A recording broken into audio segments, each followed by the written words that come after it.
Assalamualaikum warahmatullahi wabarakatuh. Perkenalkan, saya Vera Permata Hamid, mahasiswa Universitas Negeri Gorontalo, jurusan Ilmu Ekonomi. Di video kali ini saya akan membahas tentang beberapa platform yang bisa mengembangkan keuangan Anda. Ada saham, obligasi, dan reksadana. Ada 3 poin yang saya akan jelaskan kepada Anda. Semoga ini bermanfaat. Hal yang pertama yang akan aku jelaskan yaitu tentang saham. Jadi saham itu apa sih? Saham adalah instrumen keuangan yang menunjukkan kepemilikan seorang atau badan usaha dalam suatu perusahaan atau perseorangan terbatas. Jadi dengan memiliki saham, pemegangnya berhak atas klaim terhadap pendapatan dan aset perusahaan tersebut, serta juga memiliki hak suara dalam rapat umum pemegangan saham atau biasa disebut dengan RUPS. Adapun definisi saham yaitu saham dapat didefinisikan sebagai tanda penyertaan modal dari individu atau entitas dalam sebuah perusahaan. Jadi penyertaan modal ini memberikan hak kepada pemegang saham untuk mendapatkan bagian dari keuntungan perusahaan tersebut, serta hak untuk berpartisipasi dalam keputusan penting melalui RUPS. Karakteristik saham. Ada beberapa karakteristik saham. Yang pertama saya akan menjelaskan tentang saham, hak, dan keuntungan. Yaitu pemegang saham memiliki hak atas dividen atau bagian dari keuntungan perusahaan, dapat mengklaim terhadap aset perusahaan, dan hak suara dalam pengembalian keputusan di RUPS. Berikut ada saham biasa yang memberikan hak suara kepada pemiliknya dan potensi keuntungan melalui dividen atau kenaikan harga saham. Namun risikonya lebih tinggi karena pemegang saham biasa adalah pihak terakhir yang menerima klaim saat likuidasi. Jadi ada juga saham preferen, yaitu memberikan prioritas dalam pembagian dividen tetapi biasanya tidak memiliki hak suara. Bukti kepemilikan. Saham merupakan bukti penyertaan modal dalam suatu perusahaan, yaitu pemegang saham dianggap sebagai bagian dari pemilik perusahaan tersebut. Berikut saya akan menjelaskan tentang fungsi saham. Itu saham digunakan oleh perusahaan untuk mengumpulkan dana guna pengembangan bisnis seperti membangun fasilitas baru atau meluncurkan produk baru. Bagi investor, saham menjadi pilihan investasi karena potensi keuntungannya yang menarik. Selanjutnya saya akan menjelaskan tentang obligasi. Jadi obligasi adalah surat pengakuan utang yang diterbitkan oleh perusahaan atau pemerintah untuk mendapatkan dana dari masyarakat. Dalam obligasi tersebut, penerbit berjanji untuk membayar bunga secara berkala dan mengambil pokok utang pada saat jatuh tempo. Obligasi juga dapat memperjualbelikan di pasar sekunder, menjadikannya sebagai salah satu instrumen investasi yang paling populer. Kira-kira apa ya manfaatnya? Jadi manfaat obligasi yaitu yang pertama, pendapatan tetap. Jadi obligasi memberikan pembayaran bunga secara berkala yang dapat menjadi sumber pendapatan tetap bagi investor. Ini sangat bermanfaat bagi individu yang mengandalkan arus kas reguler seperti pensiun. Dan yang kedua, keamanan investasi. Obligasi umumnya dianggap lebih safety atau aman dibandingkan saham karena penerbit obligasi, baik pemerintah maupun perusahaan, memiliki kewajiban untuk membayar kembali pokok dan bunga ini, memberikan perlindungan tersebut terhadap fluktuasi pasar. Yang ketiga, diverifikasi portofolio, yaitu menginvestasikan dalam obligasi dapat membantu mendiverifikasi portofolio investasi, mengurangi resiko juga keseluruhan dengan menyeimbangkan aset yang lebih berisiko seperti saham. Yang keempat, pengembalian modal, yaitu pada akhir masa jatuh tempo, pemegang obligasi akan menerima kembali nilai pokok investasi mereka yang memberikan jaminan pengembalian modal. Yang kelima, sumber pendanaan, yaitu jangka panjang. Ada bagi penerbit obligasi merupakan cara untuk mendapatkan dana untuk proyek besar seperti pembangunan, infrastruktur, dan ekspansi bisnis.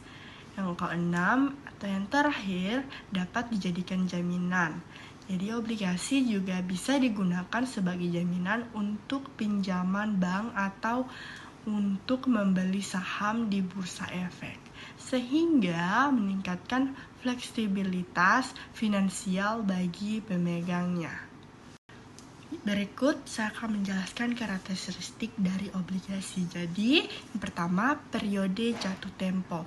Obligasi memiliki jangka waktu jatuh tempo yang bervariasi, mulai dari kurang dari 1 tahun atau disebut dengan jangka pendek hingga lebih dari 10 tahun yang disebut dengan jangka panjang.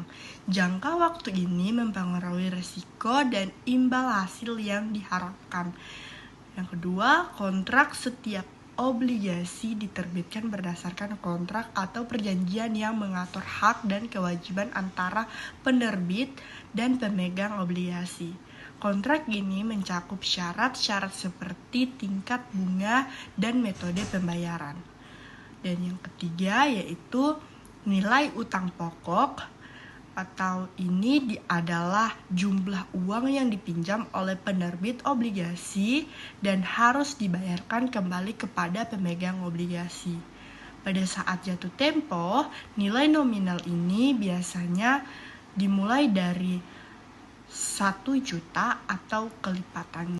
Berikut ada yang disebut dengan coupon rate. Jadi, coupon rate itu merupakan tingkat bunga yang dibayarkan secara periode kepada pemegang obligasi. Coupon rate dapat tetap fixed atau berubah atau disebut dengan floating, tergantung pada jenis obligasi tersebut. Yang berikut, keuntungan kupon. Jadi, pemegang obligasi menerima pembayaran kupon sebagai imbal hasil dari investasi mereka. Jadi, pembayaran ini biasanya dilakukan secara teratur selama masa berlaku obligasi yang diberikan pendapatan tetap bagi investor. Dan berikutnya, peringatan risiko. Jadi obligasi juga memiliki peringatan risiko yang menunjukkan kemampuan penerbit untuk memenuhi kewajiban keuangan yang dapat memengaruhi keputusan investasi. Dan yang berikutnya, likuiditas. Jadi obligasi dapat memperjualbelikan di pasar sekunder yang memberikan investor opsi yang menjual sebelum jatuh tempo jika hal itu diperlukan. Berikut saya akan menjelaskan tentang reksadana, yaitu reksadana adalah wadah yang digunakan untuk menghimpun dana dari masyarakat pemodal yang kemudian diinvestasikan dalam portofolio efek oleh manajer investasi. Guys, menurut Undang-Undang Nomor 8 Tahun 1995 tentang pasar modal, reksadana berfungsi sebagai saran bagi sekumpulan investor untuk berinvestasi dalam instrumen-instrumen investasi yang tersedia di pasar modal, seperti saham, obligasi, dan instrumen pasar uang. Berikut saya akan menjelaskan tentang manfaat adanya reksadana ini. Jadi yang pertama, diverifikasi investasi. Reksadana memungkinkan investor untuk mendiverifikasi portofolio mereka dengan menginvestasikan dana dalam berbagai instrumen keuangan seperti saham dan obligasi. Guys, hal ini membantu mengurangi risiko karena kerugian pada satu aset dapat diimbangi oleh keuntungan dari aset lainnya. Dan yang berikutnya, manfaat berikutnya adalah dikelola secara profesional. Dana yang terkumpul dalam reksadana dikelola oleh manajer investasi profesional yang memiliki keahlian dalam memilih dan mengelola aset ini. Jadi ini sangat bermanfaat bagi investor yang tidak memiliki waktu atau pengetahuan untuk mengelola investasi mereka sendiri. Yang berikut, akses mudah, dan modal terjangkau. Reksadana ini memungkinkan investor untuk memulai investasi dengan modal yang relatif kecil, sehingga lebih terjangkau bagi banyak orang. Ini membuka peluang besar bagi mereka yang memiliki dana terbatas untuk berpartisipasi dalam pasar modal ini.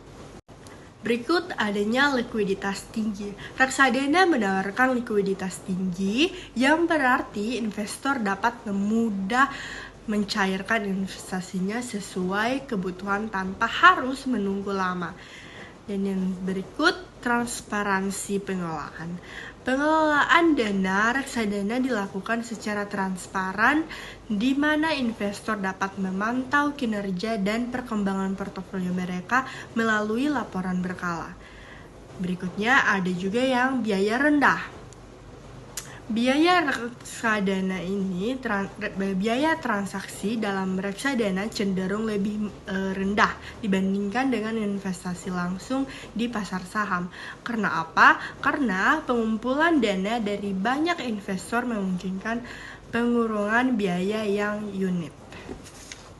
Berikut kita masuk di karakteristik reksadana, yaitu yang pertama, bentuk hukum.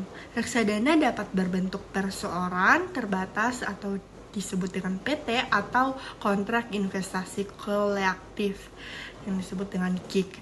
Reksadana terbentuk dari PT yang berfungsi sebagai perusahaan yang mengelola portofolio investasi, sedangkan KIK adalah kontrak antar manajer investasi dan bank kustodian yang mengatur pengelolaan dana tersebut. Yang kedua, diverifikasi reksadana memungkinkan investor untuk memiliki portofolio yang terdiverifikasi karena dana diinvestasikan dalam berbagai jenis efek seperti saham dan obligasi.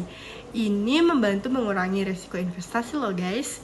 Yang ketiga, likuiditas yang sangat tinggi. Reksadana terbuka menawarkan likuiditas tinggi, di mana investor dapat menjual kembali unit penyertaan kepada manajer investasi tanpa melalui bursa efek. Ini memudahkan investor untuk mencairkan dana mereka kapan saja sesuai dengan ketentuan yang berlaku. Berikut dikelola secara profesional. Pengelolaan dana dilakukan oleh manajer investasi yang sangat berpengalaman, sehingga investor tidak perlu khawatir tentang analisis pasar dan pemilihan efek secara langsung. Jadi berikut juga ada biaya transaksi yang rendah. Karena reksadana mengumpulkan dana dari banyak investor, biaya transaksi dapat ditekan sehingga lebih efisien dibandingkan jika investor melakukan transaksi secara individu. Berikut ada transparansi. Reksadana wajib loh memberikan laporan berkala mengenai kinerja dan biaya, memungkinkan investor untuk memantau perkembangan investasinya secara rutin. Oke guys, terima kasih yang sudah menonton video kali ini. Semoga bermanfaat tentang beberapa saham yang bisa kalian gunakan untuk mengelola keuangan kalian. Semoga bermanfaat. Terima kasih guys. Assalamualaikum warahmatullahi wabarakatuh. Terima kasih sudah like. Jangan lupa like, subscribe, and comment. Bye-bye.